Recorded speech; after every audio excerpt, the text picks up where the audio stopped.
welcome to the official Lakes International Comic Art Festival podcast. My name's Ian. And my name's Nikki, bringing you the best in comics and graphic novels and updates from the festival.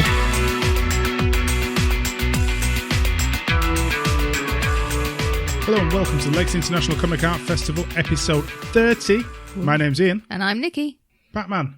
Hey? Batman. Just jump in with that then. Batman. Carry on. You know the news about Batman. No, probably not. Don't know the news about Batman. So supposedly, Yes. there's rumours going around that Matt Reeves, who's directing the next Batman film, is completely rebooting it. Oh, God. And getting rid of Ben Affleck, who's been wanting to quit by the sounds of it for a while anyway. I was going to say, he's been wanting to move on, isn't he? So, I'm throwing this at you. At the start of this podcast, Me? What would you like to see from a new Batman movie? Not an origin story. Not an origin story. Maybe we could go to the source material and inject some life into it. Maybe take one of the more obscure storylines. Maybe the zombie one. Or Clayface. Or Clayface. I want to see Clayface. Yeah, I think go back to the source material, stop messing around with it, and use some of the comic. I would like to see them copy the animated cartoon and go back the to nice that one, the 90s one, 1940s but the style. 1930s style, yeah. Take him back in time a little bit, maybe, or create their own world. Well, it can be like an alternate reality, couldn't it? So you could have all like the steampunky stuff, but still have like the modernised stuff as well. Yeah. Or put it on a different Earth if they really want to be, or, you know, we can say this is Earth. This is wherever. Earth 342. Yeah. That's what I want to see. Yeah. Something fresh. Yeah, And none of the definitely something extended fresh. universe. You can have all your Grace and your Nightwing and so forth, but keep Batman as Batman. Yeah. Maybe I stick don't- Robin in. Well, Robin's fine. That's Yeah. within his universe, but and stick with it. Get an actor who's going to sign up for 6 films. 6. 6 films. 6, okay. And do a continuing story with Yeah. individual storylines each movies, but you got your characters coming in. Yeah. How does Robin become Nightwing, become whatever? Yeah. That's what I think they should do. Yeah. I don't see why not. But yeah, go back to the source material. Go back. Do not reboot this again. Do not go back and... Oh, God. Please don't. The biggest thing to me, I think, for Batman, get a no-name. That'd be better. You don't need someone big. Or someone on TV. Someone that's not huge. Mm. Someone quite... You know, you don't need a big name to sell Batman. No. But not too young a Batman. I think we could go with the slightly about 30. old. I think you don't want a kid, but you don't want... I think if you... I don't know. Maybe they should go for, the old Batman. Well, that's what they've tried with Ben Affleck in some ways. And in a way, but they haven't really then followed again. They haven't brought the source material up with him. Anyway, just thought I'd throw that in quickly. Yeah. I just want to see Bane done properly. I mean, he was fine for The Dark Knight, but I want to see him done properly. I want to see him that voice. Oh, I can't do it anymore. No, you That was can't. awful, wasn't it? That was terrible. I need to prepare. Method acting, darling. Method acting. I need to pre-plan. I need to put myself in the zone. Quick little talk about a Kickstarter that's currently going. The Little Heroes comic, which we've read. Oh, we have. Issue 2 of that. Yes. A bit about Little Heroes. It's a charity, UK-based charity, and it sends comic-making kits to children who are stuck in hospital. Yeah. So, long-term health issues, cancer, whatever, they're stuck in hospital for weeks on end. Yeah. And they send out these kits that basically try and persuade the kids to create comics, draw, bring out their imagination. Yeah. Which is so important when you're stuck in a hospital. Exactly. And you can't just sit on watching TV all the time. You've got to do something. Well, different. Yeah, you can't. You need to keep your brain active. So one of the ways they've chosen to make money is create comics. This is their second anthology. As far as I'm aware, all the comics within it are all donated. So no one's making money off this as far as artists or writers go. So any money they make from this goes into this charity cause to print these packs and send them out to the hospitals. So if you search Little Heroes Comics Charity Anthology number 2, or just Little Heroes Comics will do, that's why I brought it up. Backing starts from just £2. The comic's all about family. Yes. So you've got multiple stories in there, different aspects, different thoughts about family. And I like the squid. You like the squid? I like the squid. There we go. Nikki likes squid. I like the squid. What's that got to do with the comic? There's one in there. I know, I'm joking. I was going to say... Your Japanese food preferences have got nothing to do with this comic. The squid's really cute. Vampire squid, not just any old squid. But I'm shutting up now. There's a lot of stories, a lot of creators. I'm not even going to read out the names because there's just too many. But please go and have a look at that. Check it out. Well worth throwing a few quid to. Well, that's it. Exactly. I've read a book. You've not actually read a book to review this time. That makes it sound like I don't read. I've been busy. You have. We'll get to that shortly. But I've got a book to review, and you can give the blurb though. The Mind of James Svengal by Lyndon White and Jordan Sam Adams. That's why I'm getting you to read it, because I can't even speak. I was going to say, after discovering experimental hallucinogenic pills, a troubled artist struggling with post-traumatic stress disorder embarks on a series of surreal trips into his subconscious. But is he ready for what he'll find there? Animals talk, gramophones wash, Oh, sorry. They don't wash. I was thinking it's a gramophone washing, like a washing machine then. Oh, my brain went off on one. Maybe my brain's on something. And relationships are tested in this surreal and affecting graphic novel from the critically acclaimed creative team. So well, how do you first of all explain the art? What's your first impression? Oh, hang on, let me put the glasses on my head again. Go on. So I can see properly. It's the backgrounds that really pull me in. It's the splashes of colour on the background that bring in the mood and how you feel. Before then, you look at... Oh, look, I found the gramophone that washed ashore. Before you then look at the characters. But I love his hair. The story itself follows a gentleman who's, you could say, washed out, I suppose. There's been an accident. I was going to say, it's something horrific There's been an accident happened, and he feels responsible. And he's dealing with the issues that come from that, dealing with the guilt. I was going to say, the regret, the hard time. So he's drinking, and then he finds these pills, which... Don't do it. Sort of send him, a bit mad in some ways, and into his own consciousness. Yeah. And the book's about him dealing with the incident, but it's also about dealing with relationships as well, and how him and his partner deal with the problems. Well, that's because of what's happened to him. That's going to impact his entire life. Yeah, exactly. And that's what comes out in it. He's an artist, and it's affecting his work as well. Obviously slightly known, so the media knows all about whatever issues, what incident has happened. And it's an interesting book, and if you've ever had relationship issues, which we're not going to go into that about our past. I was going to say, are we having trouble? That is one thing that jumps out, and you see how a relationship just fails or could fail, or the problems that happen within that. I've never been somebody myself who's obviously drunk or done drugs to an issue, but I can understand why, in the situation he's in, he would be reliant on these drugs to... Well, it takes it away, It takes things away. But then you've got to put in the post-traumatic stress. Yeah.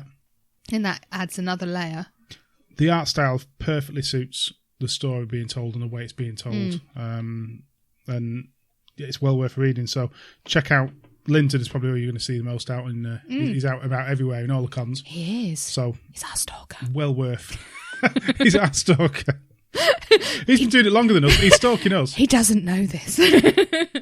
Well worth checking out. Go and grab a copy of this definitely. from the stand, because it is a very intriguing, interesting book. Well worth a read. Something else we've just finished watching, finally. Hang on, I'm having a cup of tea. Yeah. Seriously. I'm going to have a sip. It's all right. Carry on. Seriously, this is how we podcast now. We sup tea. Absolutely. I mean, there's podcasts out there that drink beer and yay! We drink tea. Out of a mug. We are the Old Persons Podcast. Thank you for listening. You were saying, dear, can you remember? Would you like me to remind you? We've finished watching Happy. That was perfect. What an amazing series. Now, we've not read the comic, but I wish I had. I know, you can't. It's really hard to get hold of now. It's like, should have got it when it was in my Amazon wish list. What annoys me is the fact that it didn't seem to get played in the UK until we got Netflix. Why was this not picked up? I know, and the fact that it would have been perfect because it's based at Christmas. It would have been perfect over Christmas. It would have been brilliant. I mean, it's brilliant now, but it would have really fit into the whole... No, it wouldn't fit into Christmas spirit, would it? So I think we explained previously it's about a cop who's down and out. Well, he's an ex-cop. Ex-cop, down and out. Hitman. Failed cop. He's a very good hitman. And his daughter, who he doesn't know he has. It's been abducted with a load of other kids. And her imaginary friend yes. goes to get the help of her hero, which is her dad who she's pictured as this superstar. To go and help him. But it's the main actor he's amazing. He is amazing. His facial expressions are out there. I love him.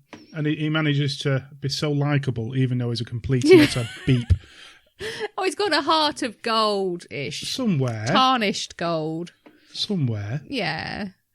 But it's also all the other characters as well. I mean, even people like the mum of the daughter, who is almost a secondary character. You're rooting for her. You really care about her, even though she's not in it that much. Yeah, she's not in it. And people like that could be really annoying. Yeah, she could have been. But she wasn't. Because of what's happened to her. She could be very annoying, but she isn't. And she turns out very strong. And the cop becomes somebody who you get to like, even though initially she's like... You don't like her.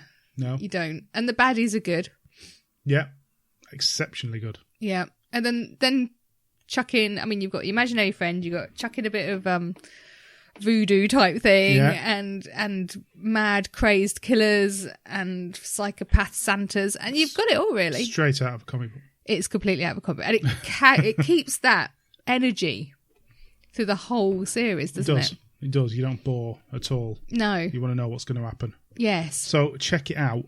Oh, you've got to watch Netflix. It is such a good show. Yes. I hope they never do a sequel. I hope they never do anything in regards to this. Just leave it now. Just leave it. It's finished perfectly. Just leave it. But it is well worth. Unless there's a load more comics that we don't know about. I don't care. You don't care? Oh, you see, no, if this story... Leave it. Okay. Leave it. All right. Right. We've got a lot to talk about after the break in regards to the festival and your work. Oh. What do you mean, oh? It's fine. We can talk about the festival. But first of all, Matt Garvey. We've had Matt Garvey on the show. We have. I love Matt Garvey. We know. Shut up. Love you, Matt. That's Ian. I like you. You're all right.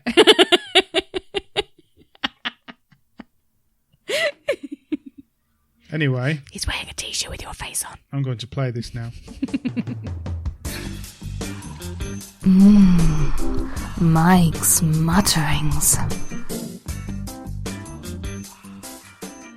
Hello and welcome again to Mike's Mutterings. The podcast deadline was approaching fast and here I am away on business and stuck in a hotel room.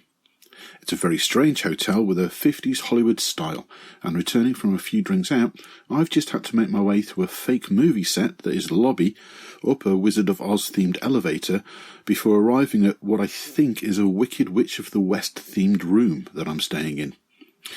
So I'm kind of stuck with what few comic books I could actually squeeze into my travel bag, or I actually had already on my trusty iPad. So while my room is heavily themed, this episode will not be. It's simply what I actually ended up reading. I made a few false starts, decided I'd had enough of sci-fi, so Descender from Jeff Lemire and Dustin Nguyen was knocked on the head quite early. Just before heading to the train, I responded to a Facebook post from the International Comic Art Festival account, which posted a picture from Frank Quietly, which I immediately recognised as being from the Bike Club series. So I grabbed my aging copy and stuffed it into my bag just before heading off. Again, I fancied something new, so that went in the to-do pile as well. Finally, though, I found a most pleasant surprise. I discovered an e-book of The Wicked and the Divine, Book 1, that I hadn't read. I must have got it as part of a Humble bundle sometime, which, for those not familiar with the concept, it's a brilliant way to collect collected volumes of comics, with the proceeds going to charity. Authors offer to add their works to a bundle, and the bundle is usually offered at 4 different tiers. The more you pledge, the more you get. There is a minimum pledge amount for each tier, but basically you add what you want, and you get the opportunity at the end to say how much you split your donation between the comic creators and the chosen charity. Just Google Humble Bundle. Anyway, The Wicked and the Divine. I had book 1 that collects issues 1 to 11, I think. The cover, The back blur and the flick through of the artwork immediately drew me in, but the world and the story created by Kieran Gillian and Jimmy McKelvey really made me stay. It's one of those that starts small with just the thread of a story and a glimpse of an alternate reality, then rapidly builds on both at an increasing pace to keep you locked in. It starts with 17-year-old Laura from Brockley, South London, an unabashed fangirl off to a gig, which what initially seems to be some sort of trippy Florence and the Machine type affair is actually one of the first gigs of one of the 12 newly resurrected gods, a recurrence that happens every 90 years but lasts only 2, if you believe in such things. This time round, they are the social media events of our lifetime, with a fan base that would shame the Kardashians. Laura has gone to see Amaterasus, whom she loves already before having ever seen her first gig, and that's just the power of social media on her. She not only goes to see the gig, passes out, but she manages to find herself helped backstage with another newfound god, Lucifer, or Lucy for short. An assassination attempt and 2 head explosions worthy of scanners later, and Laura is drawn into their story as both an aide, a confidant, and an obsessive fangirl. The premise is quickly explained, that every 90 years somewhere in the world there will be 12 teen children who suddenly become the resurrected manifestation of a god. This could be Norse, Greek, Sumerian, whatever. The 12 are known as the Pantheon, and will live for only 2 years from that point, and the lineup of the gods also changes between recurrences. It's a clever and smart premise, and the more I dwell on it, I realise how key the 90-year gap is. It's just enough for history to rewrite or reset or fall into disrepute. Recurrences can be rewritten as brief periods of mass hysteria, like many actual doomsday cults that have happened throughout history. With the last one in the 1920s, there was actually photographs available of these miracles being performed by the Pantheon, but of course now we can just dismiss that as fake evidence or fake news. The story actually buddies Laura with a non-believing journalist, so you can actually see how monumental events can be dismissed even as they are occurring. As always, I'm going to keep this spoiler-free, and anything I have or will mention is really only scratching the surface of the world that's built up over just a matter of issues. Along with Laura, there is a wonderful array of well-scripted and fleshed-out characters. The gods always do tend to take the top spots because they can be so loud and gregarious. The mysterious underworld gods are the only ones not seeking publicity and adoration, but Baal comes across as Kanye West turned up to 11. I think Lucifer probably tops the bill from the offset. Resurrected as a woman this time, she has all the best lines and the most snark and sarcasm. And this sparkles most when clashing with the non-believing journalist Cassandra. Dressed in a sharp white suit, Lucifer is immediately called a wannabe who never got past the Bowie in her parents' embarrassingly retro record collection. The dialogue is fiery and quick-witted and snaps along, and just as it brought to mind Buffy, it actually referenced Buffy itself in the comic. The god Ananke insists on a low-profile incognito meeting, and then comes dressed as Prince in full-on Purple Rain mode, such as his grip on normal life. The artwork, lettering and colouring is of the highest standard, and it really helps with that initial draw in.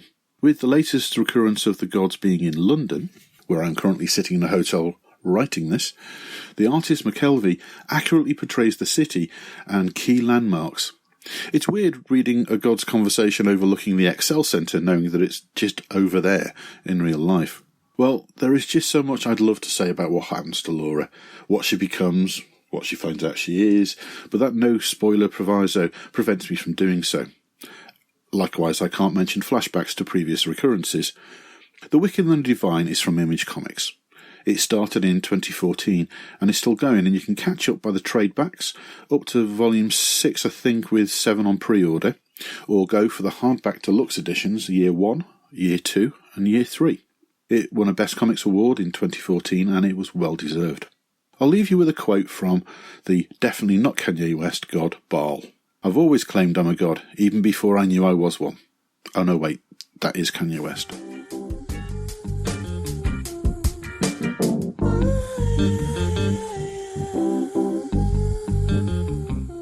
Well, thank you for coming on.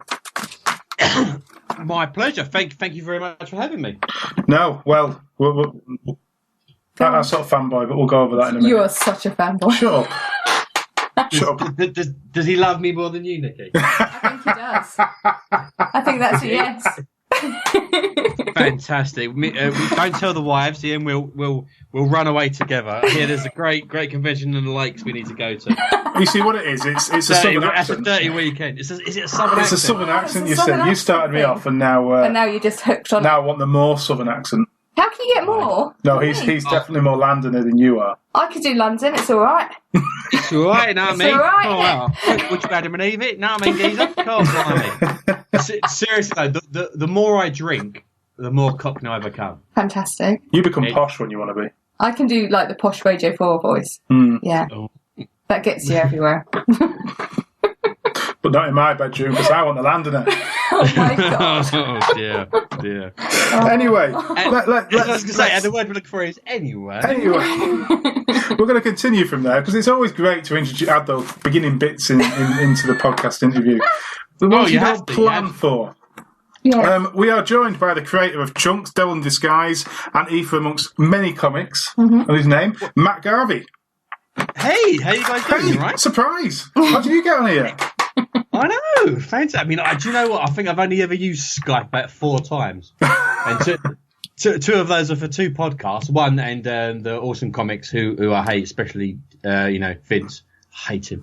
Well, they are the second best comic podcast on the internet. Yeah. I know, third. They are my third favourite podcast, and I only listen to 2. So. We will make sure we tell them that. Yes. I'm gonna... I'll tell them. I love abusing Vince every chance I get. No, I love them guys. I literally only listen to 2 podcasts. It's actually you guys and them. So. Well, that's held in high esteem, to be fair, because they're good guys. They are good. So, in all seriousness, thank you. So, who is Matt Garvey? Hello? I died. Oh, can you hear me? Now we can hear you. Sorry, because I've got hay fever, so I cough a lot. So I pressed my mute button, and I forgot that it was and I was just talking. Just make him edit. I'm going to have to work around that. Yeah, it's fine. Just cough and we'll edit it. Well, I say we. Yeah, I'm going to say you did nothing. No. You just turn up and look pretty. That's all on radio. Yeah. On radio. Oh. I'm so crying. Anyway, let's go back to that. Who is Matt Garvey? I don't know. You tell me. I thought the silence was coming back in again. No. What would you like to know about Matt Garvey? Tell me about him. Who is he? Where did he come from? No, we're getting to like the mum and dad baby. Yeah, I was just about to say from my dad's testicles. I escaped. Can you believe I was the fastest one? Doesn't really say much, does it? This is why you should never smoke while pregnant. Anyway, me. I don't know. I don't really know how to describe myself. Where did I come from? I was born in East London. My parents moved to Dagenham in Essex when I was a little baby. I did 30 years there. Now I live in Brentwood. I've been writing for about 7 or 8 years, but I've only been actually putting my comics out for just over 2 years and selling them. That's about it. And it just summed up my whole life in 30 seconds. Thanks for that, guys. That's all right. Feel down. What were you into growing up then? What particular comics pulled you in? I was strange. I would never read comics that other people were into. Not that there was many people into comics when I was a kid, but I never read Spider-Man. It was never really my cup of tea because I was already a geek kid. I didn't really want to read about another geek kid. So I like more strange heroes like Daredevil. Daredevil was my first comic, and it's still my favourite comic of all time. X-Men as well. Never really read the X-Men. I was more of an Avengers West Coast kind of kid. But yeah, apart from that, a lot of Image stuff. The old Cliffhanger series. Crimson, Danger Girl, Battle Chasers when it occasionally turned up. But yeah, I'll read anything really now. But yeah. Well, yeah. I mean, to be fair, you start reading stuff and. You especially, and as we started creating, or you started creating, you sort of read stuff and look at it differently, I find. Do you find that's the case, or...? Well, I was really weird, because I never really got into stuff like Batman until, like, my late 20s, because I never really got it. It's like, well, it's just a dude that's, a billionaire and he's got loads of money, can buy gadgets. But it was literally, I think I was listening to Kevin Smith podcast, and they had I think it was Grant Morrison or someone like that, and they said that Bruce Wayne is not actually Batman. It's Batman that's actually Bruce Wayne. Yeah. Bruce Wayne is the mask that he wears because Bruce Wayne died in the alley. And I never thought of it that way before, and then it kind of made sense. And then when I started reading it, it was Dick Grayson as Batman, so that just kind of threw that all out the window. But, which I loved. I loved that like change of the dynamic of the happy-go-lucky Batman with the little angry little Robin. But then obviously they switched it back, which is a shame. But yeah, no. So I'm a strange geek. I really am a strange geek. All geeks are strange. No, but when people say to We're all strange. We are. What are you, Star Wars or Star Trek? And I'm like, well, I prefer Spaceballs. Best film. Exactly. Are you Marvel or DC? It's like, can't you just like both? Yeah. Why do I have to choose? No, don't start nodding like you can, but it's fun to have an argument. It's fun to have a geek argument. Just love. There should be love everywhere. A good comic is a good comic, regardless of what it says on the cover. Yeah, no, he's right. I've been shot down there, by the pair of you. The whole thing of Spaceballs just did it for me. Oh, Mel Brooks is my hero. I absolutely love Mel Brooks. It's I've literally got a young Frankenstein picture in my room, and Brilliant. It's just like one of my all-time favorite. Yeah, but Spaceballs is just hilarious. Yeah. So, how did you get into writing? Like most people, I took a hiatus from collecting comics while I was at university, purely because I couldn't afford it. I came back after my wife bought me a couple of comics because she knew I liked them, and then I was reading some. I just thought I'd really like to have a go, but I had no idea what I was doing. Absolutely no idea. So you didn't do any writing before that, novels or anything else? I can't even spell, guys. Seriously. No. When people say, if I could go back and I do what I'm doing now 15 years ago, I couldn't do it because even spell check doesn't know the words that I spell sometimes. Even Google, when you try, I have to Google some words, and even that goes like, no, you're an idiot. You're an absolute idiot. I have no idea what you're trying to spell there. So then I just pick a different word entirely that means nothing. This is a positive thing. That's impressive, considering I think your comics are very well put together. That the wording is superb, and the sense and the structure of it all. So you just saying that is quite a shock to me, actually. You're shocked, are you? No, seriously. Shut up. I'm not fanboying. Oh, stop. Don't stop. No, seriously, I feel your comics are very well put together, so fair play. Pay no attention to the man behind the curtain. It's all a deceptive facade. So, what gave you that push to actually release a comic? Oh, well, it was really weird. Like at the time, me and my wife was living in a one-bedroom flat in Dagenham, of all places, and I thought I'm gonna give it a go. And I wrote my first 10-page comic, and I paid an artist to do it. And I was so nervous showing it to my wife. I was like, look what I made. And it was either going to be like, you're an idiot. Why would you do that? But my wife was so encouraging. She's amazing. I'm the luckiest man in the world to have her. And as well as that, I still am a member of Mark Miller's forum, Miller World. Yeah. And I posted the comic on there. It was absolutely terrible, but the guys on there were absolutely fantastic. They were so encouraging, saying, that's really funny, Matt, you should do more. So I did, but I went back, started to do 4-page scripts and make them, and I literally worked my way up. So yeah, and then I had a few ideas for a couple of comics, and just wanted to make them. How do you decide on the artist to do the comics? Is it their style with what you've written, or price? Price. Whoever's desperate enough to work okay. I try and look for artists that hit rock bottom. Just thankful for anything. It's a funny story. The first comic that I did was Chunks, and I had an artist who I shall not name. He's a lovely guy. We're still friends, and he's worked professionally and stuff like that. I sent him the script for Chunks, and he said, "Look, I really want to do it." And I waited. A couple of months later, anything? oh no, I'm busy with paid work. That's fine, no worries. A couple of months. And then a year went by, and I was just like, dude, don't get me wrong, I'd love to work with you on this, but after a year, if I'm not getting any pages, I need to find somewhere else. And literally, I just saved up my money, advertised online, and I had an idea of how I wanted it to look, and I found Chris Canfalia, and he nailed it. That's exactly what I wanted, and that's what I do now, because I'm quite fortunate where I save up my money, and I have a fund now, should I say, that I pay out. So I can pick the style that matches the story I want to tell, if that makes sense. Yeah. Because the thing is, for example, if Chris drew the ether, it would look brilliant, but it wouldn't really match the tone of the book. And the same if Diz, if she done chunks, again, it would look beautiful, but it doesn't really match the tone. So when I'm looking for collaborators, because they are my partners, I'm trying to find it's what serves the story best. So that's what I tend to do, and touch wood, it seems to have worked out pretty well so far.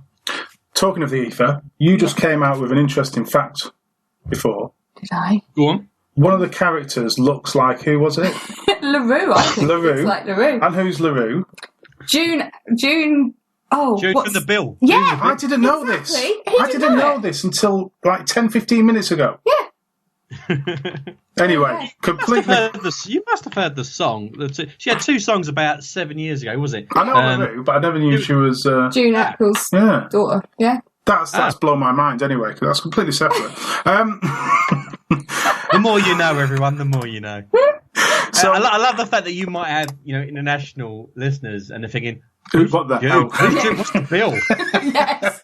And now they're going to Google it, and now they're going to find out that all their favourite British actors all did episodes of The Bill and Casualty. Like you're talking about Tom Hardy, everyone.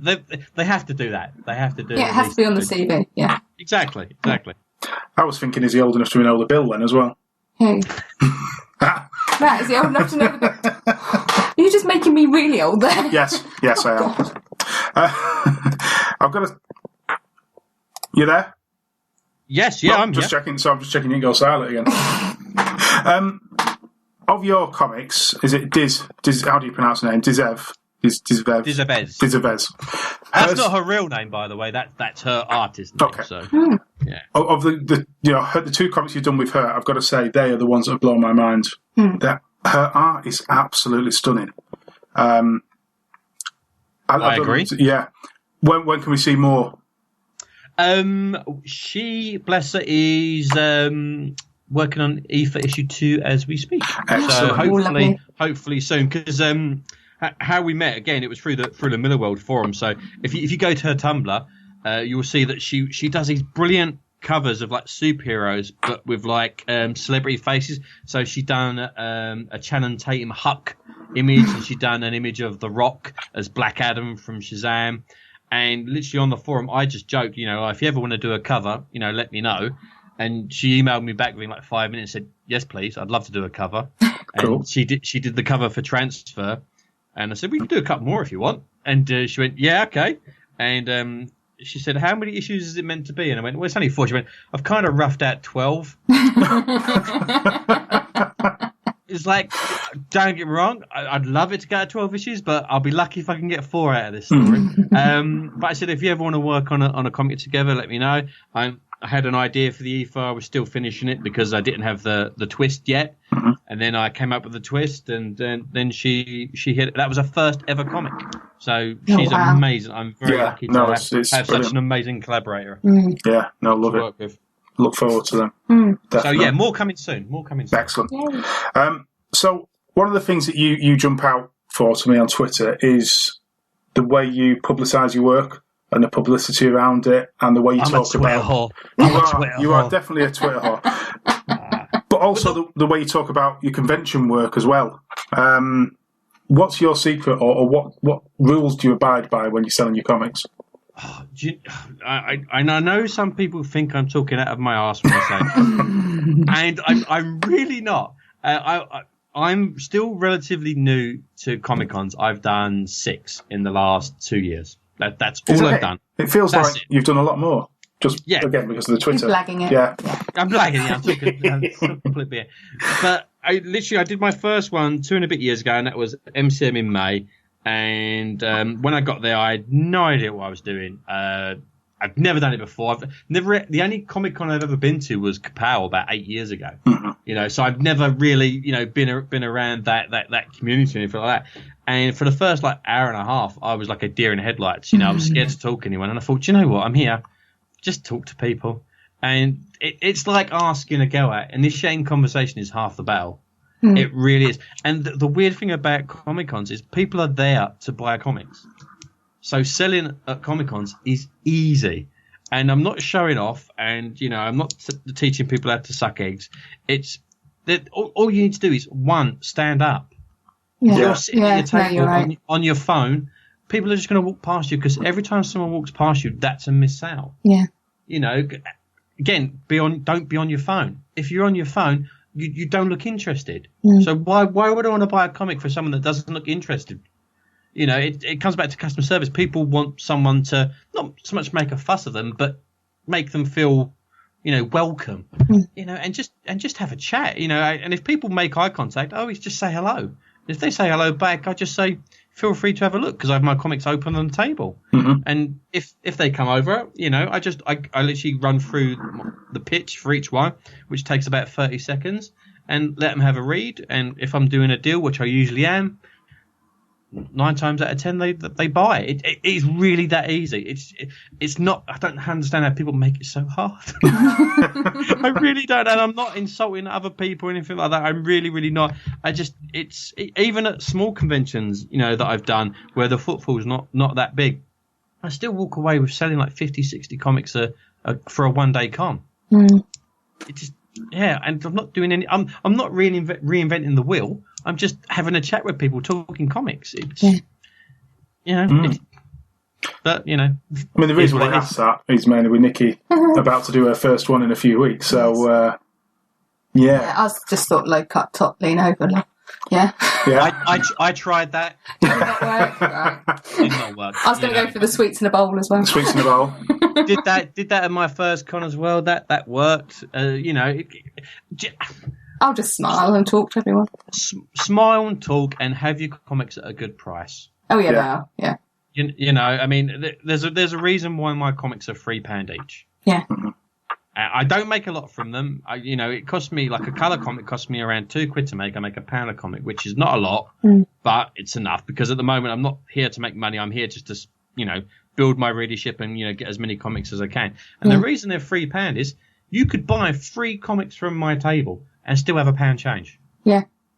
How many tables? You see, that's what I said because mine is £3. But you've only got one. I know I've only got one. I'm going to have key rings as well.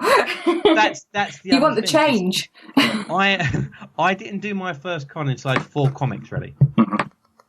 Because if people buy one, they're more likely to buy other comics on your table as well.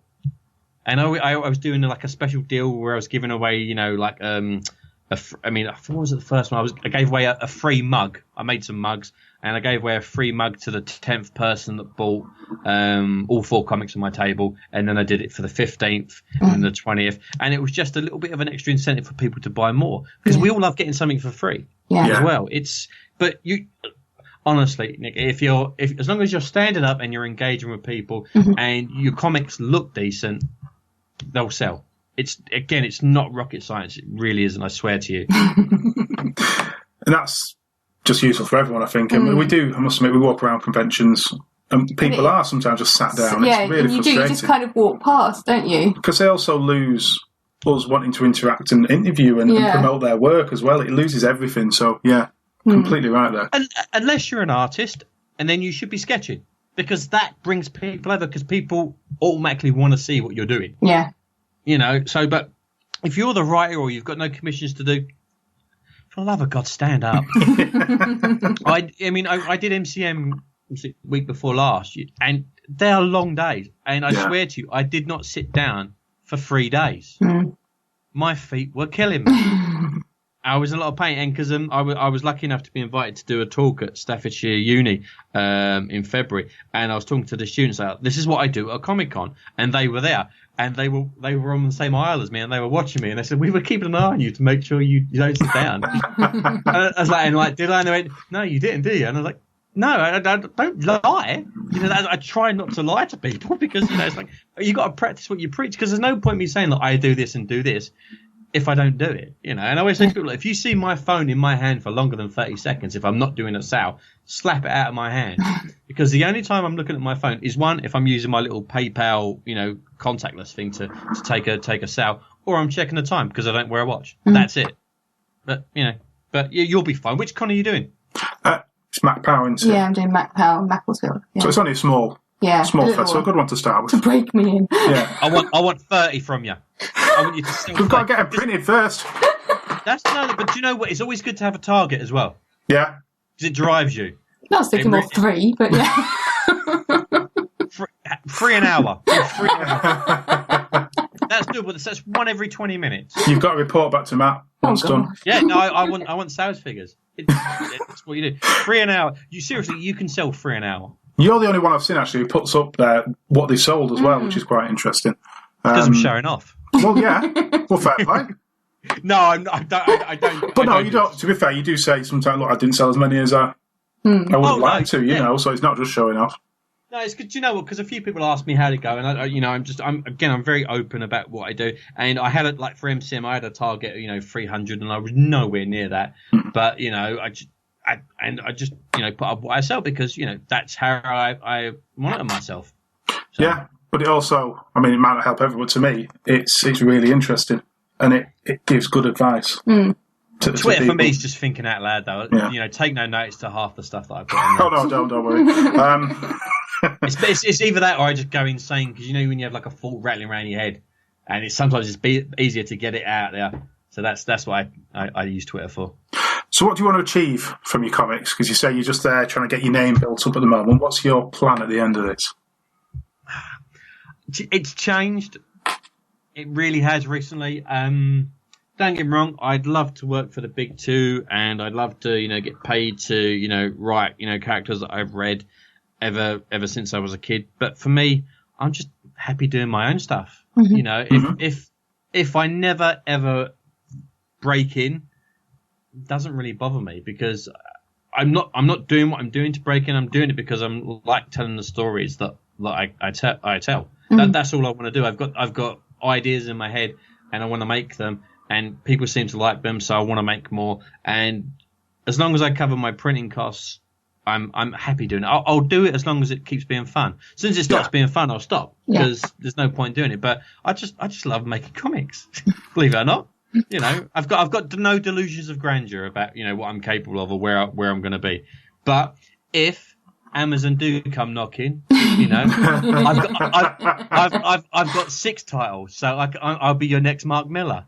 Yes. I've got a mini empire. You're not just buying one property. There's 6 and more coming.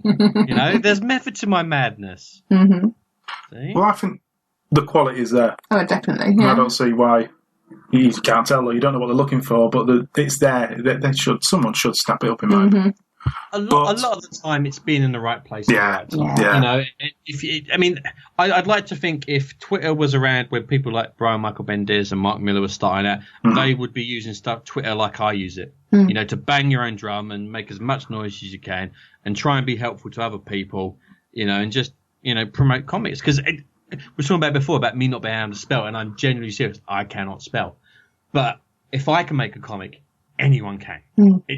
And I genuinely mean it. And that's not saying that it's not, an artistic, thing and, and only you've got to be at a certain level. Like anyone can make a comic. Yeah.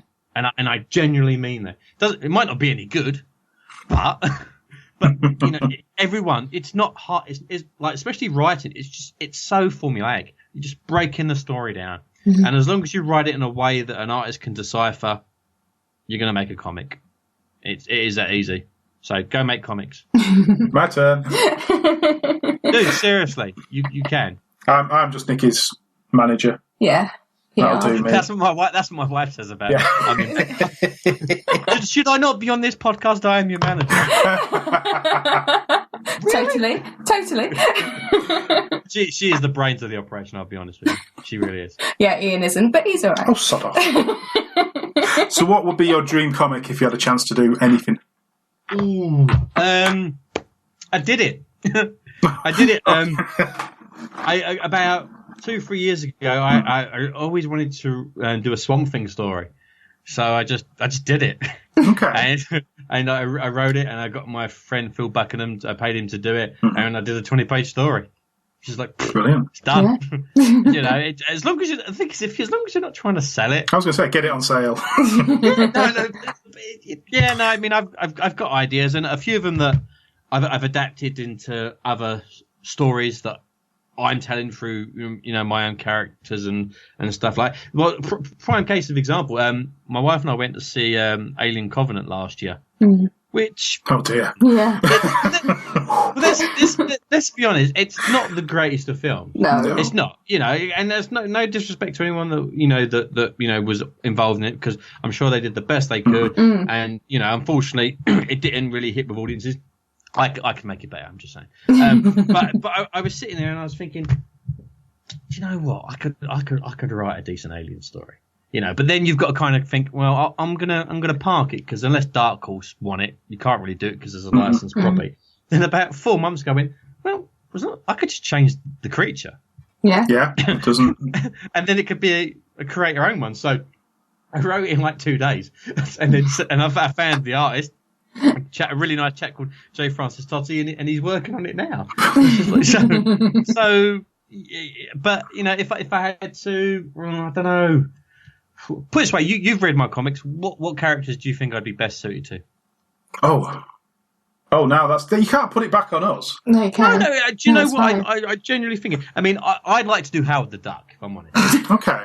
Because I've got an idea for a Howard the Duck story that I forgot. I've just remembered it, which I would love to do, and I've got an idea for an Old Man Logan story with the Punisher that I'd like to do. But apart from that, you know, fitting, definitely.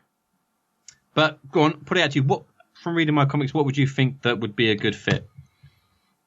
See, it sounds cliche to say Batman jumps out to me, but I was thinking the same. Then I was trying to, the darker storylines that you have in some of your comics really fits. Yeah, I don't think Tom King's going anywhere soon, so I don't see that. Well, no, that's not the point. It's just, for some reason he jumps out at me. There's one character I think would work, but more on the detective side as opposed to superhero side. Yeah, I like the detective. Yeah, so I like Keith the best. So that's what you need to plan for. Yeah. Well, that means you don't want to read my new superhero comic when it comes out at the end of the year, then. Wow. Cheers. Thanks, guys. This is awkward, isn't it? Well, so Matt, anyway. thanks for coming on the show. You're not suited to superhero. Stick to detective. Thanks. Right. Anyway, this has been great. It's fine. So we need to get a new guest for this episode. Yeah, okay, we can do that. We can just shelve this one. Just shelve it completely. That's fine. Anyway, we've got some questions for you. Go on, it. You've probably seen all of these, but no one else has seen them. I've tried not to. You answering them. So, but no one else, not all your listeners know that. That's true. So, Mark Abner, is the rumour true that Matt is actually 11 ferrets in a trench coat? Shut up, Mark, I hate you. Done. That Comic Smell podcast. Oh. Why does it always rain on me? Is it because I lied when I was 17? Travis. Also, what can we expect from Devil in Disguise number 3? Ooh, Rob is drawing it as we speak. What can we, well, you're still not going to learn the character's superhero name, because that's my running gag for it. What else are you going to learn? More twists. Big twist about who the devil is and why he's here. And and there's even an even bigger twist for the 4th issue that I'm writing right now. I like twists. Do like twists. Do you know what it is? It's I try and flip everything that I write, because you read something and you think, it's going to go a certain way, and I try and just spin it just to annoy you. No, I like that. I hate it if you're reading something and you're thinking, I know where this is going. Yeah. And I like it then if it's played back at me in a different way. Yeah, no, definitely. Son of Ken, Garvey. I absolutely love Chunks, but who would win in a fight, Thomas the Tank Engine or I for the Engine? There is only one correct answer. It depends if the fat controller's in the corner.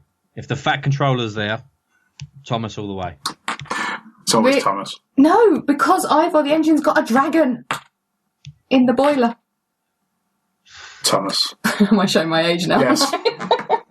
I didn't want to admit that I've got no idea what Eye for the Engine is. Neither do I. Neither do I. Oh, I hate everyone. We were all young once. Thanks. And finally, Kevin Wright. Reading his back catalogue, Matt obviously has a load of different comic book ideas, but how does he choose which one becomes his next title? So, Matt, how do you choose which one becomes the next title? I write them all simultaneously. Do you? I do. Do you know? I've got 6 individual titles now, and I've got another 4 or 5 in the works, and I bounce back and forth between them, it depends on my mood. It was I finished issue 4 of Chunks yesterday, and that took me a while to do. I'm going back to The Devil in Disguise now. I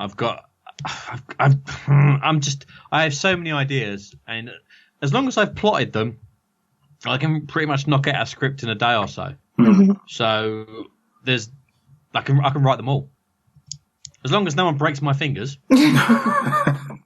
Or takes away your Google. No, they should though, because I'd love to see an artist try and decipher my script without it. But that's the thing. My first drafts are oh dear, rough. But then I leave it for a few days and I go back and think, what was I thinking? That sentence makes no sense, and then I try and decipher my own writing and try and make it into some kind of coherent story. But no, I just like writing as many different stories as I can, because I don't want to be pigeonholed as a guy that just writes dick jokes. Mm-hmm. That was the thing. Because I wrote Chunks and I was like, oh, that's quite funny. But then if people were just going to see me doing that, I don't want to be known as that guy, and you can't really tell that to kids at a Comic-Con. Well, I've tried, but Mummy won't allow that. No. Well, I had one, because I always use this one joke to sell Chunks. I always say to people, look, read this one panel. If that makes you laugh, then you'll like the comic.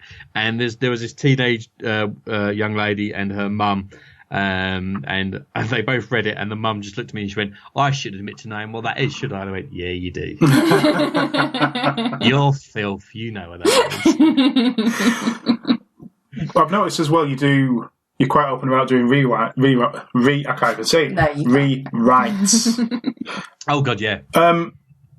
Do you find that hard? Because to me, that would jump out. And to be fair, you sort of struggle, don't you, with having to alter or change or redo something? Yeah, I don't like doing that. Yeah. Do you find it hard to do, or do you just do it? You just go for it? When I rewrite something, I don't tend to change the story, because I plot it, and all I do is I take an A4 piece of paper and I write 1 to 24 down the side. And obviously, because that's how many pages are in my comic books, and I mark out the page turn. So if I want to put twists and stuff like that in, and I just mark down the timeline of the story and where I want it to end. And if I've done that, that's the story. I stick to that. So then I do my first draft, and then I'll just write the story, and I'll kind of put in what I want the characters to say, but then I'll go back again, and then I'll create their individual voices, if that makes sense. Mm-hmm. And because I letter my own comics, when I get the art back from the artist, I rewrite the dialogue again to match what they've given me. Okay. So I kind of have a final rewrite as I'm lettering, because sometimes the art's not exactly what you wrote. Because I like to, when I work with artists, I like to give them free reign. Yeah. And I always say, look, this is my script. Stick to it if you want, but this is a collaboration, so I'd like you to put your own stamp on it. So if I've put worm's eye view, and you think a bird's eye view would suit better, go for it. Or if they've accidentally not left me enough room for a big monologue, I just trim it. So I'm constantly rewriting and reworking on the script. And even comics that I've already put out, I've gone back and rewrote certain bits of them as well for the next printing. The joy is a small press. Yeah. So if people want to buy your comics this year, what events are you going to be at? What cons? None. That's it, done. Can't be bothered anymore. I genuinely have nothing else lined up. Have you not? Okay. No, I did MCM say a couple of weeks ago. If I can get a table for there in October, I'll certainly be doing that again, because it's local. Apart from that, I don't do many, purely because it's going to sound really, really, really crap of me. I only go to cons where I know I can make money. Yeah. don't get me wrong. I would love to do like the lakes. Like, I know we spoke about this, but if you're talking, say I said before, I make £1 a comic, so if you're looking at the, cost for travel for me and my wife, hotel for, two nights and food, like I worked it out for Full Bubble the other year because I got offered a table. I'd have to sell 400 comics just to break even. Yeah, that's the thing, isn't it? Yeah. And all the money that I make from my comics, or those pounds I make, all goes back into my fund to pay artists to work with me. Mm. So that's So it's just not viable. Yeah. It's just not viable, and unless the lakes want to pay my hotel and travel, and I'll be there. We'll have a chat. I'd be there. No, but I genuinely would. Yeah. Do you know what I mean? But it comes down to that fact. And say, I sold 209 comics the other week. That's profit. Yeah. I paid for my table and stuff. Everything else it went into to pay Rob to do issue 3 of The Devil in Disguise. Mm-hmm. That's how I work. Covered my printing costs, and everything else goes back into the fund. Yeah. So, yes. Sensible talking. It is. Yeah. Yeah.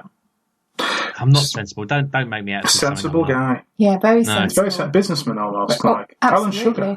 Alan Sugar of the comic book. Alan Sugar. Well, the thing is, I'm a salesman in my day job. Yeah. So it makes me laugh when people say they want to break into comics, but they kind of miss a word off. They want to break into the comic business because it is a business. Yeah. It's you like when you were saying earlier. Would I want to work for the big two and stuff like? Don't get me wrong, I'd love to. But you don't have the same freedom with those characters as you do your own. Yeah. Because you're not dealing with, Marvel and DC. You're dealing with Warner Brothers and Disney. Mm. So if you wanted to, have Batman get his junk bitten off by a Rottweiler, they won't do that. Happen. Yeah, the board of directors are not going to let that happen because it means their IP, their intellectual property, is going to lose money. Their shared value is going to drop. So that's the problem. So it's a business, and I always say to people, it's like, don't get me wrong, it's lovely going to conventions and it's lovely being around the community and meeting people that you know online and stuff like that, but you need to treat it as your own business. And if you're not making money, then your business is failing because you've paid good money to be there, and if you've gone there just for a job, you might as well just bought an admission ticket and just hung around. Yeah, so true. It's very true. Again, and that sounds horrible. And I know that sounds horrible because it kind of takes the heart and soul out of being creative and art, but it's a business. It really is. Sorry. No, you're right. No, it's down to the individual, I think, as well. Some people do just enjoy the seeing and the selling, but yeah, you're right. If you want to make money out of it and not be out of pocket, that's how you got to look at it. Mm-hmm. So, yeah. Exactly. Anyway, now we've gone about the seriousness. Serious stuff has gone now. So if people... Fanny. Dick, there's big story I've got to bleep them out now. Oh, no, you've got to fight. Yeah. Can I not? I can't say Fanny. Well, we're talking about fanny packs in America, so that's fine. Exactly. Yeah, exactly. Okay. I'm sure that's Willie? How that will work. Can I say Willie? I've got a lot of editing to do, haven't I? Oh, Jesus. There's a lot of noises you've got to So you should have already told me of words I can and can't say. I mean, I've not dropped any... really bad ones. No, that's very true. No, because I did a small press panel at Nottingham last year with John Layton and Chris Imbo, who are absolutely lovely chaps, and they all said to me like, Matt, you better not swear, and I was the only one that did not swear. I wish I would have took bets. Seriously. So sorry for the editing. That's quite. I'm not going to. We'll just chuck it on and take the risk. Stick an E on it. Yeah, it'll be fine. So, if people want to buy your comics online or hear your ramblings on Twitter, where can they go? You can find me on Twitter at Matt Garvey 1981. My website is mattgarvey.co.uk, and there's a link there to my shop. But there's also a link in there to all the shops that stock my comics as well. So you can go into a bricks and mortar and support local comic shops, which you all should do.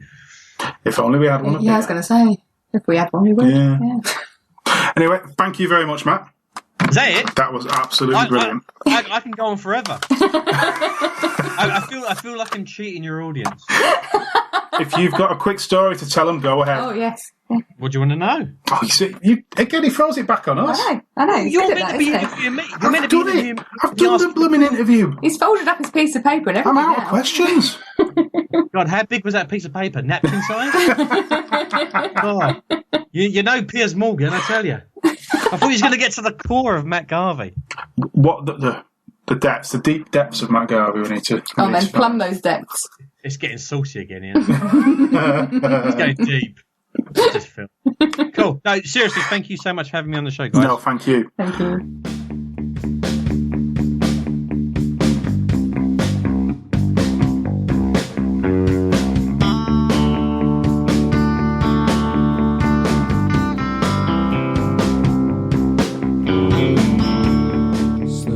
Howdy, welcome to Breakdowns, the comic art section of the podcast. I'm Pete Taylor. I'm a small press comics creator and illustrator. Online, I trade as This Man, This Pete. And the favourite thing I've drawn since last episode is Monster Kids. It's all about Monster Kids again. I've had my new improved volume of Monster Kids Show and Yell with its swanky new cover delivered. I've been arranging to get stock into some comic shops around the country, and I've sent it off to Comixology. So more news on that soon. It's a great all-ages read, if I do say so myself. Really good for reluctant readers. Available at thispete.bigcartel.com. Mention the podcast in your order and I'll put in something extra for you. Okay, let's finish this Kirby profile. I've got a good feeling about this. We left Jack as he resigned from Marvel and signed a contract with DC Comics. Kirby's first assignment at DC was, rather surprisingly, Superman's pal, Jimmy Olsen. Rumour at the time had it that Jack had asked for their lowest-selling title so he could make it their best-selling book. But Jimmy Olsen wasn't their lowest seller. Mark Evanier believes that Kirby didn't want to push anybody off a book and put somebody out of work, so he asked for a book that had no one currently assigned to it. It wasn't a great fit. Superman was the company's greatest asset, and, as in the past, the management worried about Kirby's style of drawing him. Jack's version of Superman and Jimmy Olsen were redrawn by other artists, giving the artwork an odd, confused look. Sales were initially very strong, but then began to decline. Jack blamed the art changes, but editorial believed that the stories were just too strange for readers of the book. Jack left that book and started working on what would be his magnum opus at DC. This mega story would connect through 3 bi-monthly titles and introduce a pantheon of new Kirby characters. New Gods #1 was released in March 1971 and started with the words, "There came a time when the old gods died." The art showed some very Asgardian-looking gods suffering an apocalypse before they are reborn as the new gods. This flagship title was accompanied by The Forever People, focusing on a younger, hippie-like bunch of gods, and Mr. Miracle, a book about a super escape artist who was modelled on fellow artist, great friend, and staunch supporter Jim Steranko.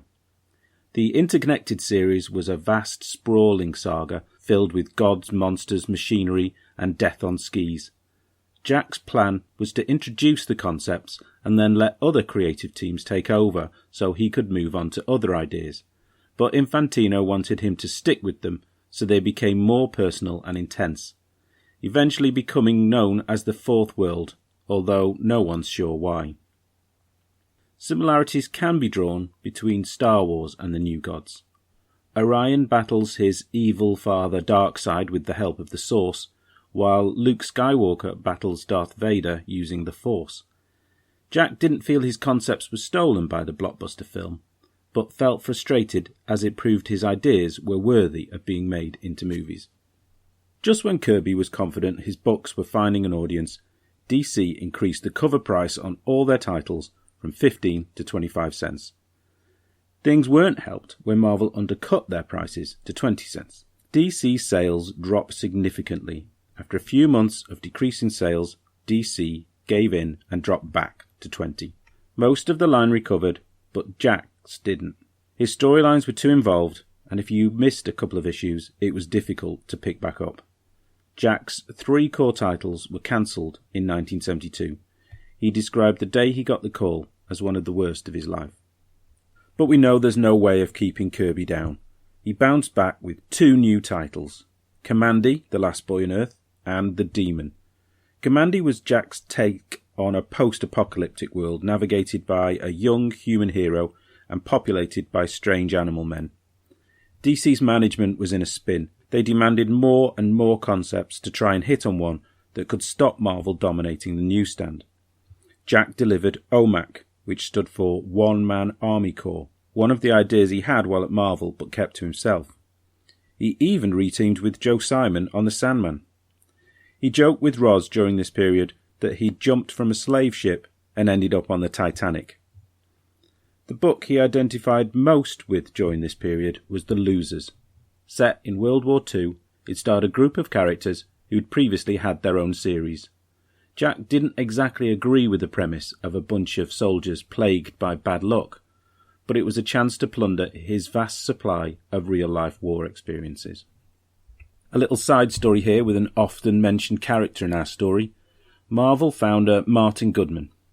Goodman became disgruntled under the new corporate owners and eventually retired. In what has been interpreted as a direct attempt to harm his old company, Goodman set up a rival comic company in June of '74 called Atlas Seaboard.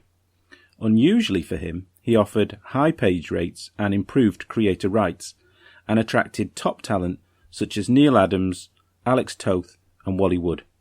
Marvel and DC were not impressed by this venture and increased their titles to squeeze this newcomer off the racks, the very tactic that Goodman had himself used in the past. Much like one of the late 50s Tales of Suspense stories, this situation caused his fitting demise, and Atlas Seaboard ceased publishing in late 1975. When his DC contract was up, Kirby returned to Marvel on a 3-year contract, seeing it as the best of a bad lot. His first work is a run on Captain America, followed by an all-new series called The Eternals, which he writes and draws. Another new pantheon of gods were created, but this time the premise was that these gods had been created by visiting aliens in prehistoric times. Influenced by the popular book of the time, Chariots of the Gods, by Eric von Daniken, this was a theory that Jack had a lot of time for, and the characters he introduced in this title have had a lasting impact on the comic universe and would even reach the modern Marvel Cinematic Universe.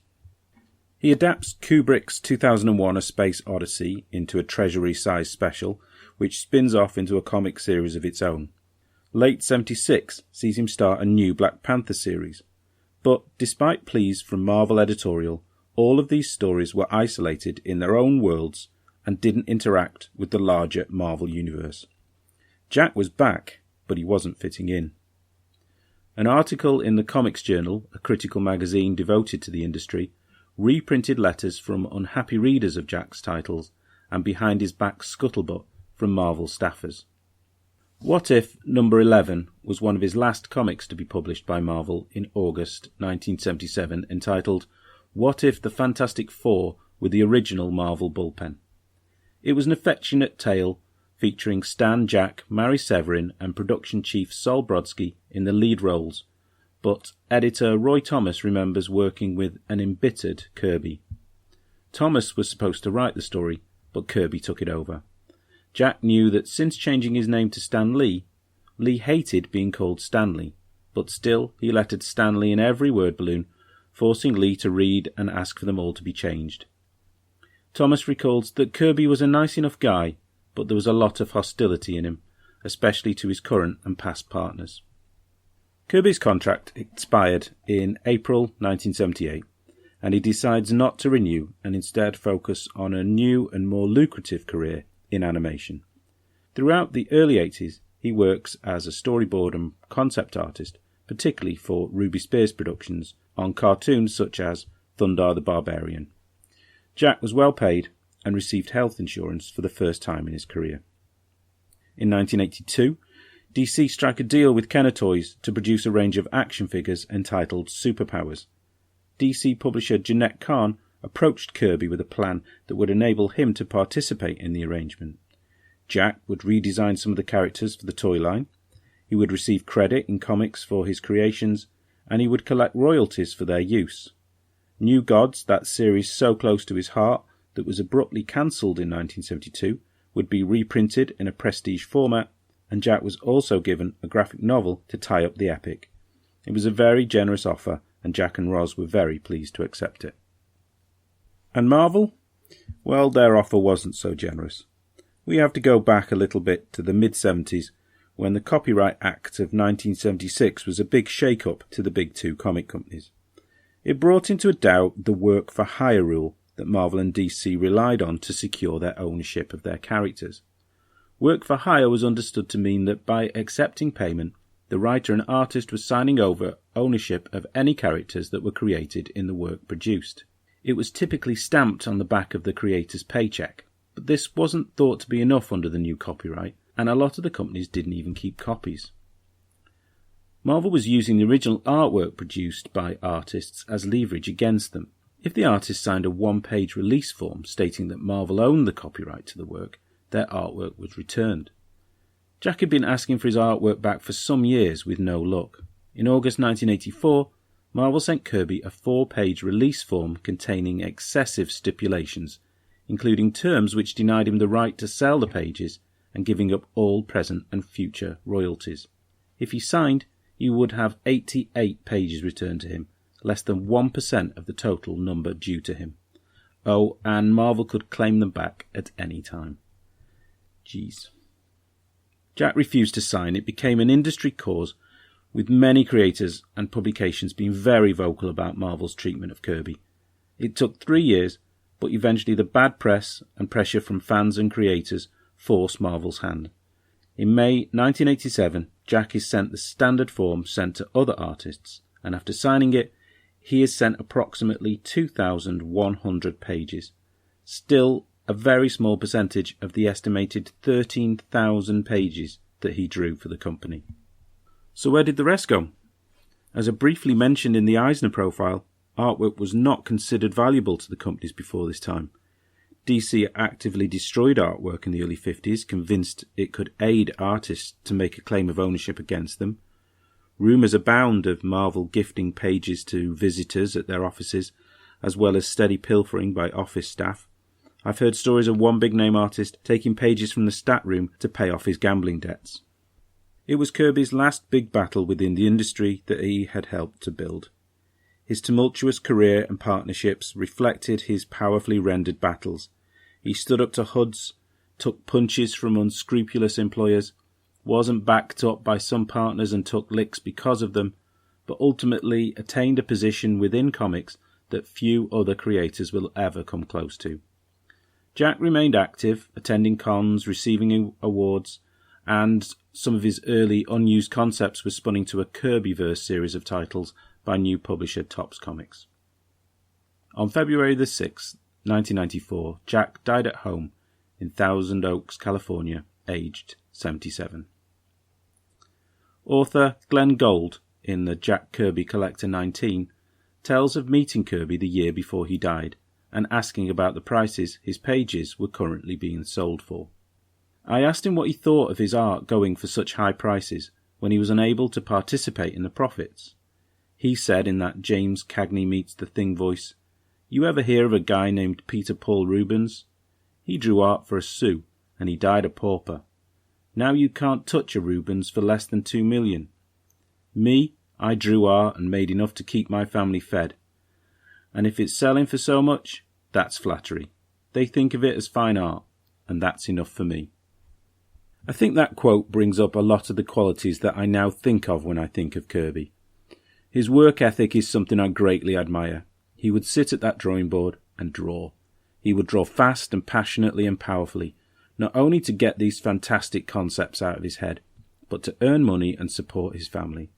That workman side, the practitioner forever working for companies and not himself, I think that goes against him when he's compared to strip guys like Eisner, Herriman or Kniff. Jack never quite managed to handle the writing or dialogue in a way that still reads well today. But what a body of work over 6 decades. These amazing concepts, incredible worlds, dynamic characters. His work may seem simple and less refined to some, but there's no way to avoid that power, that solidity in Kirby's figures, that classical grotesqueness that will continue to twist and beguile readers' eyes. And let's remember that it was Jack that was crowned Kirby, King of Comics. Well, we got there. Congrats if you stayed the course. Thanks to the following reference materials for their invaluable help in creating this profile. My principal sources were various copies of the Jack Kirby Collector.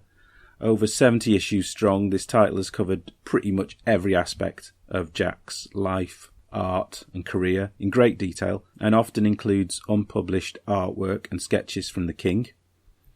Also a book entitled Kirby 100, Top Creators Celebrate Jack Kirby's Greatest Works. Both of these are available from tomorrows.com. Kirby, King of Comics, by Mark Evanier. An oversized hardback full of glorious Kirby artwork and informative commentary from Jack's former assistant and friend, and writer of Gru the Wanderer, Mark Evanier, published by Abrams. The Kirby Museum website at kirbymuseum.org. And Fred Van Lent and Ryan Dunleavy's glorious comic book History of Comics from IDW. A hugely enjoyable series which brings real clarity to issues such as Jack's artwork and copyright battle. I can't recommend it highly enough. Thanks for listening. You can find me at thismanthispete on Instagram and Twitter. Email me at thismanthispete@gmail.com. My comics are available at thispete.bigcartel.com, and my website is at thismanthispete.com.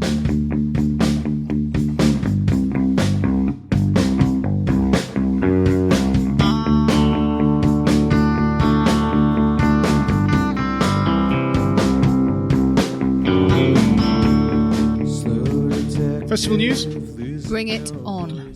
New exhibition showcases a wonderful world of football comic art. Woohoo. That's good for now, because there's something, I don't know, World Cup or something? World Cup, yeah. Yeah. Yeah. England are going to win. What? Yeah. Yeah, of course they are. Sorry, They it was always do. just static. Okay. Playing for a Draw is a new exhibition showcasing the history and creativity of football comics and illustration across the world. You like that? I don't know what to say. The exhibition at the National Football Museum in Manchester opens on July the 5th and runs until September the 2nd. And then it comes up to the Lakes International Comic Art Festival between the 12th and 14th of October. It's going to be really, really interesting. No, it should be. I mean, I just want to have a look at it for how they draw people in movement. Okay. So I'll be looking at it for that. Mm-hmm. But I mean, if you love football, or if you just love art, in fact, if you just love stuff, then just love stuff. Because I was thinking I would look at it from that, because I'm not interested in football. No. But how people draw movement is very important, and I'd like to see how they all do it differently. So that's how I'm more interested in. It includes artwork from classics such as Roy the Rovers. Yeah. As well, obviously. You can't not, can you? You can't, no. And it's been created by Steve McGarry. Oh. So there we go. Yeah. So if you're Manchester way, go and have a look at that, or come up to Lakes and have a nosy when it's up here. Yeah. Right. So we said before that you hadn't had a chance to read books. Why have you not had a chance to... I've just been eating cake. Okay. I've been doing my book. Mm-hmm. And all the things like making key rings and things like that. My key ring fell apart today. Oh. Yeah. Well, that's great advertising. It was the dodgy one. So we've managed to get your book to print. I know. Which by the time this comes out, we should have the copies in our hands. They should be flying. Well, maybe not quite flying. I've got to walk down the post office. But yes. Yeah, if the pre-orders... The pre-orders that we've had pre-orders. I know. I'm very excited. I was really excited when the first one came through. I was like, oh. So, yeah. So how is it actually feeling? Is it odd to have a book out in some ways? Or? Yes. I think it's going to feel more odd when I've posted them, if that makes sense. Because, I mean, we've got the dummy run, haven't we? Yeah. Which was 5 books. Which was amazing to see to hold your baby in your hands. That was amazing. But I think now people, and like I say, when the first pre-order came in, I was like I was really excited, but I was also filled with dread. I was like, I hope they like it. I hope these people like this. So yeah, I'm very proud of it, but I just hope everyone else likes it as much as I do. So I'm very scared. I think that's probably the easiest way of putting that. Why? What? I'm taking IBS tablets quite frequently at the moment. So, scaredness. Bearing in mind you're sort of worrying about what people think of it, you've had a review. I've had 2. You've had 2, but you've had one from Tony Esmond from the Awesome Comic Podcast. I did, yes. We know from speaking to him that he's not a bull he says things as they are, and if he doesn't like something, yes, he won't do a nasty review on it. He'll tell you directly. He's not, you know. He's not going to do. Yeah. Yeah. I had to make you read the review out to me because I was scared. I've heard Nikkis say that she's worried about putting herself out there, revealing herself in and through her art. But isn't that what all good art does? We get a sense of story and meaning, but also a realisation or two about the soul of the creator. Nikki can be proud of herself because even this grumpy old reviewer felt touched by Anxiety Me. Yeah, I know. It's an amazing review, and I'm going to have it etched as my gravestone. So it's for everyone to see forever. It's a lovely review, and yeah. And we didn't pay him. No. No, I mean I will do when I see him. You know what I'm saying? You know what I'm saying? That's slipping a $5. I wasn't meaning that. Oh, not another one. So I'm assuming that gave you a bit of confidence then. Yes. Yeah, no, it did. It made me feel incredibly small and humble as well. That my work could do that to someone. It can really move them. So, yeah. I can't find any words now. You're making me very embarrassed. Because of that, and obviously speaking to other people, we persuaded you to... I got bullied into this. Pow, I'm pretty sure. You got my mum to agree to... You got the kids onto this. So this is a festival, Comic Art Festival, Comic-Con, on the 23rd of this month, 23rd of June, in Macclesfield. So if you're in that area, come and say hi, because Nikki will be selling stuff. Bring Valium. That'd be great. Or just come and give me a hug. I think I'll probably need a lot of hugs that day. Why? So just to keep me going, really. Okay. So yeah, come along, buy my comic. It's only £3. Have a print. Is that your sales? Buy my comic. Buy my comic. It's only £3. Matt Garvey style. Comics here. There's some prints. They're £2, and me key rings, which I'm sure the other ones won't fall apart. 50p. So yes, come and say hi. But that's not all you did this week. It's not all I did. No, that's not... No. Well, two things, actually, since the last episode. One, you've been in the newspaper. Oh, that was... You can see why I've been on the IBS tablets. Yes, I knew about that. I was going to be in the newspaper that Ian had arranged for me. I didn't arrange it. Right, me. No, let's... I sent a message to say... Nikki's created this book.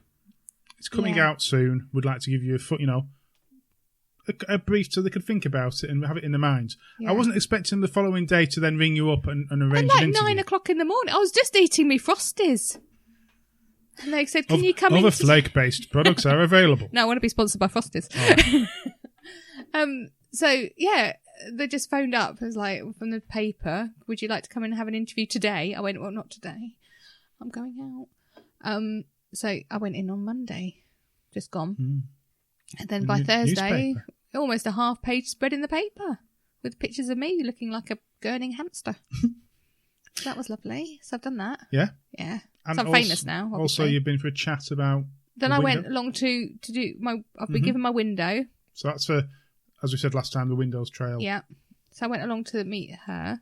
Cafe Olive. It was lovely. Nice cup of tea. Yeah. So I went down there to meet her and discuss where I can put it in her humongous window. So we've done that as well. So, yes. Yeah, I need to lie down. Yeah? Yeah. Well, it's not going to stop, is it? No. It's fine. Because you got selling to do. Hey. Mum said think of it like a car boot. Yeah, but it's not second-hand stuff. No, I know. I'm not quite sure what she's on. A posh car boot. I'm just going to stand up and smile and look slightly vulnerable so that people just come over and want to look after me. Or and then I can like... No, they're not going to run away. They want to go, oh, look at that poor woman over there. Bless her. Let's go over. And when they come over, and then I pounce. Okay, you pounce. That's weird. Like, buy my comic. So next episode, we'll have interviews and stuff from Mac Powell. Well, you will. I'll be behind my table. Yes. I'll interview you. Interview me. That'd be amazing. Yeah. But also, between this episode and the next episode, we are interviewing Ian Rankin of crime novel fame. I love his books. How amazing is that? I'm very excited. So that will be out a month from now, 15th of July. But still, it's there's something to look forward to. Yeah, quite scary. Yeah. And before we go, I just want to say thank you as well to Julie from the Lakes International Coming Out Festival. Yes. For the support she's given to you. Yes. For your comic. Hell of a lot of support. Yeah. Yeah. No, it's been absolutely lovely. Helped with printing, helped with not ideas, but setting how to put it up together. Yeah. So. No, she's been really, really, really supportive. She's like my second mum, I've decided now. Okay, second, yeah. That's going to make her happy. Why? I don't think she's that old. I'm that young. I didn't mean it in a horrible way. I know you didn't. One more thing we will say, Ian has written a comic with Sean, and we've seen we've seen it. The strip in advance, and it is stunning. Really is. It is really good. So the anthology that they're creating, them and plenty of others, looks like it's going to be different to what I was expecting. Yes, it's come to it in a different way, which I like. But yeah, really looking forward to that now. I'm thinking 2 copies. 2. One for us. Right. One as a prize. Oh, hello. And we get as many signatures on it from the creators as we can that are there at the weekend. We can do that. We can do that. We can. That is not a problem. We will do that. If not, we'll fake them. Yeah. Oh, you just signed it for yourself. I did this. I did that. Yeah, I did that. I did that. You see that little mark in the corner? Yeah, That's I did that. That's me. Okay, so next episode will be Mac Pow. I'm so scared. Yes, Mac Pow. It'll be fine. It'll be fun. It'll be fun. Yeah. It'll be fun. Yeah. I could go grey. If you're there, come and say hi. Yes, please do. And give me a hug. That's fine. And money. Yeah, hug. Give me a hug, buy a comic. Yeah. 3 hugs with every comic. Well, that's a sign that's going up. Oh dear. Ideas shouldn't be happening. Thank you very much for listening. Until next time. Bye-bye. Bye. Thank you for listening. Find out more about the festival at comicartfestival.com. Find out more about the show and how to contact us at comicartpodcast.uk. Find us on Twitter, Facebook and Instagram. Music composed by Pop Noir.